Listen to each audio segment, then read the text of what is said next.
J.D. Vance has only been Donald Trump's official running mate for about a full week now. And in that week, J.D. Vance has stepped in it repeatedly, causing massive headaches for Donald Trump all along the way, to the point where reports have come out this week suggesting that the Trump campaign is already having buyer's remorse with their decision to pick J.D. Vance. And what's even funnier is that as time goes on, it's not getting better. Somehow, J.D. Vance just continues to get worse. And a CNN data analyst by the name of Harry Enton pointed out just how bad of a start J.D. Vance is already off to. Here is what Enton said during a clip on CNN this week. Frankly, I don't really understand the pick.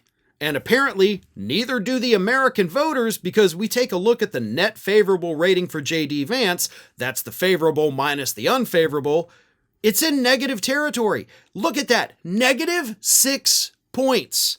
He is the first guy, after immediately following a convention, a VP pick, who actually had a net negative favorable rating that is underwater.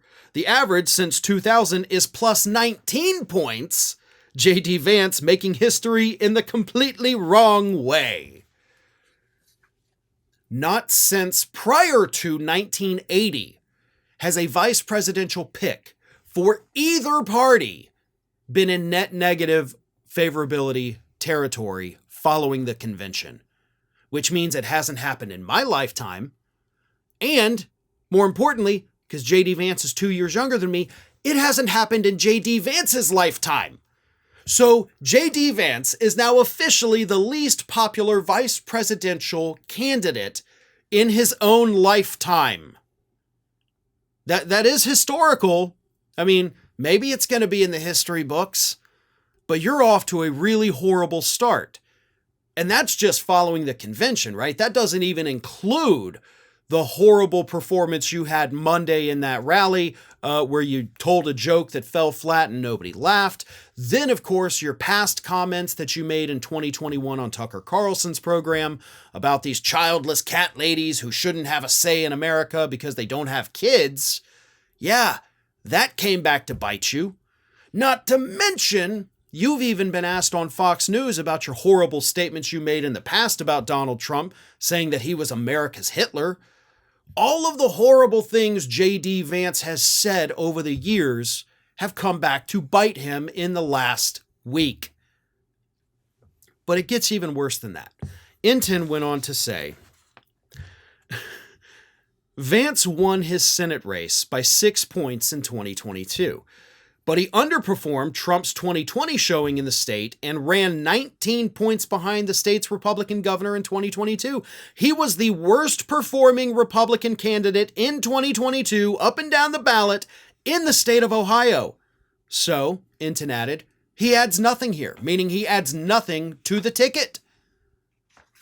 You literally could not have picked a worse Republican from Ohio. Hell, even if you picked Jim Jordan, you'd be in better territory than you are with J.D. Vance. Because sure, he won his Senate race, but there were so many Republicans in the state that voted for all the other Republicans, but not for J.D. Vance, that he underperformed everybody in Ohio. That's pretty friggin' sad. And what's even sadder is that you've got Republican strategists, Republican consultants out there struggling to even really defend Vance's, crazy cat lady comments. Here's one of them. Went on CNN this week with Casey Hunt. And Casey Hunt asked him, she said, let's just remind everyone who else is a very powerful childless cat lady, quote unquote, because the internet really likes Taylor Swift in this particular moment. There she is with her cat, hasn't endorsed a presidential candidate yet. I'm the only woman at this table, but this was clearly a mistake, talking about Vance's past comments.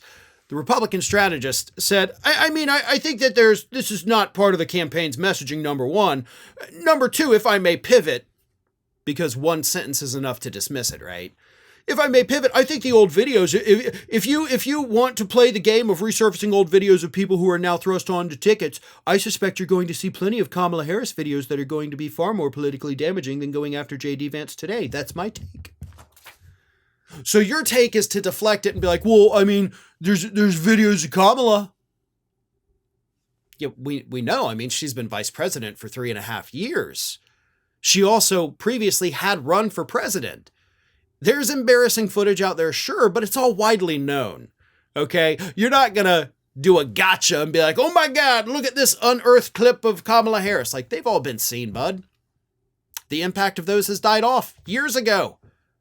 J.D. Vance, on the other hand, doesn't have that benefit. He's flopping with audiences when he does his live performances. He is flopping in the polls. He is driving Donald Trump's ticket down into the ground. And the Trump campaign knows this. They're already freaking out about it. But unfortunately, there's not a damn thing they can do to fix it. Hi, everyone. This here is little Athena. And Athena would like to know why you haven't subscribed to Fair and Balanced yet. So please, don't let Athena down. Subscribe today.